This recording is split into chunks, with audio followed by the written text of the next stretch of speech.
ازيكم يا شباب، اخباركم ايه؟ معكم ماريو. رجعنا مقطع جديد، وده الجزء الثاني من ايه افضل الانميات اللي انت ممكن تتابعها سنه 2024. دي القناه بتاعتي ماريو 63 تي في. اهلا وسهلا بيكم، انا ماريو. وقبل ما نبدا الفيديو ده اتمنى تصلي على النبي الاول، تدينا اللايك الجميل بتاعك، تشترك في القناه. احنا خلاص وصلنا 4100 مشترك، هدفنا ان شاء الله الجاي 5000 مشترك في اقرب وقت ان شاء الله. واكتب لي تحت في الكومنتات ايه اكتر انمي انت بتحب تتابعه في الفتره دي حاليا، وايه رايك في الانميات اللي احنا هنستعرضها مع بعض النهارده. اما الجزء الاول فهسيبه لك في البين كومنت تحت. لينكات السوشيال ميديا بتاعتي كلها سواء تيك توك او انستجرام او فيسبوك هسيبها في الوصف، وهسيبها في البين كومنت برضو. ويلا بينا نبدا الجزء الثاني من ايه افضل انميات ممكن تتابعها في سنه 2024. اول مقطع معانا فهيكون كابتن سوباسا جونيور يوث ارك. الجزء ده بيتكلم عن الكابتن ماجد بعد ما كبر وخلص بطوله الاعداديه. هيبداوا هو والشباب ينضموا لمنتخب اليابان ويروحوا الجوله في جوله لاوروبا عشان يتحدوا فيها فرق اوروبا في بطوله شبه كاس العالم كده. هتتلعب بطوله صغيره في فرنسا، هتجمع منتخب فرنسا واليابان والارجنتين وفرنسا والمانيا والاوروجواي على حسب ما افتكر. بس قبل الموضوع ده منتخب اليابان الاول هيعمل دوره تدريبيه في المانيا، فهيقابلوا الفريق اللي بيلعب فيه كابتن وليد او وكابايشي حسب الاسم الياباني يعني. فساعتها هيكتشفوا هيلعبوا من غير كابتن ماجد عامه، فهيكتشفوا قد ايه هم مستواهم من غير كابتن سوباسا فعلا مستواهم ضعيف جدا وقليل، وهيتهزموا هزيمه نكراء لدرجه ان المنتخب الفرنسي او المنتخب الايطالي لما يشوفهم مش هيرضى يلعب معاهم، يعني هيسحب المباراه ويمشي. فساعتها كابتن ماجد هينزل الملعب ويتحدى المنتخب الايطالي لوحده، هيرقص اللعبه كلها ويسجل هدف. وكابايشي كنز اللي قدامكم ده اللي هو كابتن وليد كان هيعامل المنتخب الياباني بطريقه مش كويسه، بس اللي هتكتشف قدام ان المدرب هو اللي طلب منه يعملهم بالطريقه دي عشان يستفزهم ويخرج احسن ما عندهم. نصيحه كبيره ليا، نصيحه مني ليك اقصد، اتفرج على الجزء ده هيعجبك قوي، لانه مش بيحكي عن قصه كابتن ماجد واصحابه، لا هنا بقى قتال منتخبات ضد منتخبات، منتخب الكابتن ماجد ضد منتخبات العالم. بطوله الشباب دي هتكون جميله جدا، مش عاوز احرق لك اي احداث، بس اتفرج واستمتع، لان حرفيا الجزء ده جميل جدا من ناحيه الرسم والتحريك والموسيقى التصويريه. وانا لغايه دلوقتي لسه ما خلصتش ولسه مستمر على فكره، يا ترى تخلص النهايه على ايه؟ انا بصراحه ما اعرفش. فلو انت من محبين الكابتن ماجد اكتب تحت في الكومنتات، ويلا بينا على المقطع رقم 2. اما الانمي الثاني اللي معانا هو هيكون انمي ديث باريد او مركب الموت. الانمي ده قصته جميله جدا جدا، بتحكي ان الانسان لما بيموت بينزل كده مكان غريب زي ما تقولوا بار، وبيكون في بارتندر مستنيك جوه. هو المفروض بيخيرك بين كذا حاجه كده ان انت تلعب لعبه، واللعبه دي من خلالها بيقدر يحكم عليك هل انت انسان كويس ولا انسان سيء. لو انت انسان كويس فبترجع الحياه، بس بتتخلق وتتولد على هيئه انسان جديد بذكريات جديده بعيله جديده، كل حاجه جديده حواليك.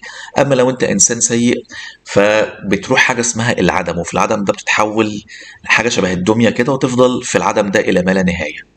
انمي ديث باريد انمي جميل جدا، بس مليء بالمشاعر ومليء بكميه حزن مش طبيعيه. الساوند تراكس بتاعته جباره، بتدخلك مود كده. يعني انت لو شفت اغنيه البدايه تقول ايه ده، اكيد انمي ضحك وفرفشه. لا، الانمي من جوه حرفيا محزن جدا، في كميه مشاعر واحاسيس. يعني ما تخليش حد يحرق لك انمي ديث باريد ابدا، لان حرفيا هو 12 حلقه هتخلصهم في قعده.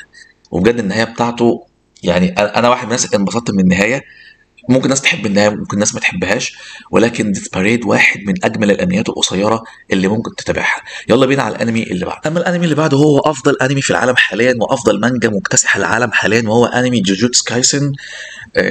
ده بيتكلم ان في ناس في الوقت الحالي، بعيدا يعني عن الهزار اللي انا مش هقوله دلوقتي ده، ان في ناس في العالم حاليا بيبقى عندها قوه سحريه على رؤيه اللعنات والشياطين والحاجات دي، فبيدافعوا بيها عن عالم البشر.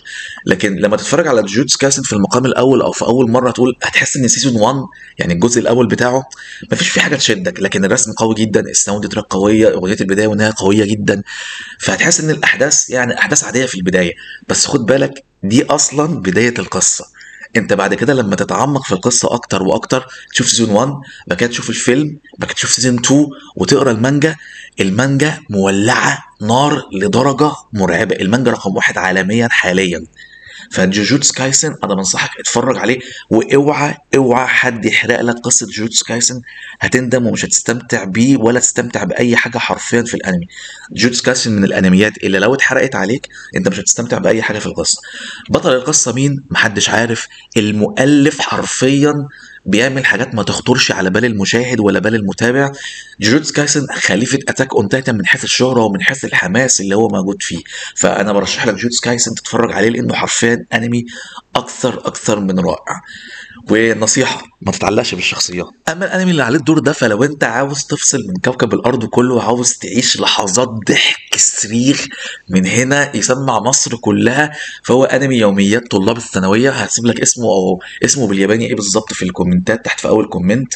الانمي ده بيتكلم عن يوميات طلاب الثانويه. الحلقه الواحده بيبقى جواها 3 او 4 حلقات، يعني الحلقه الواحده لو 20 دقيقه بتجيب لك 3 4 مواقف، كل موقف 4 دقائق تقريبا. في يوميات يعني حياه طلاب الثانويه بتبقى عامله ازاي هناك في اليابان. كوميديا لابعد الحدود، صوت الضحك ده بقى ما فيهوش حرق ولا فيه اي حاجه، لا انت هتعيش جو كوميدي. كوميدي مرعب بمعنى كلمه مرعب، انت هتفضل تضحك ضحك مش طبيعي. عارف انت اصحابك كده في مصر لما تقعدوا تهزروا وتضحكوا مع بعض، اصحابك السرسجيه بتوع القهوه وبتوع سواقين التكاتك والكلام من ده، هو ده الجو، بس النسخه اليابانيه ايه بتاعته، ضحك ضحك جبار. اغنيه البدايه بتاعته جميله جدا. لو انت حد كبير وبتتفرج عليها تبدا ترجع بالذكريات لورا، ذكريات الثانوي بتاعك واصحابك والمدرسه والجو ده. فهسيب لك اسمه تحت في البين كومنت تتفرج عليه، لانه حرفيا حرفيا 12 حلقه صريخ ضحك، صريخ ضحك بمعنى الكلمه.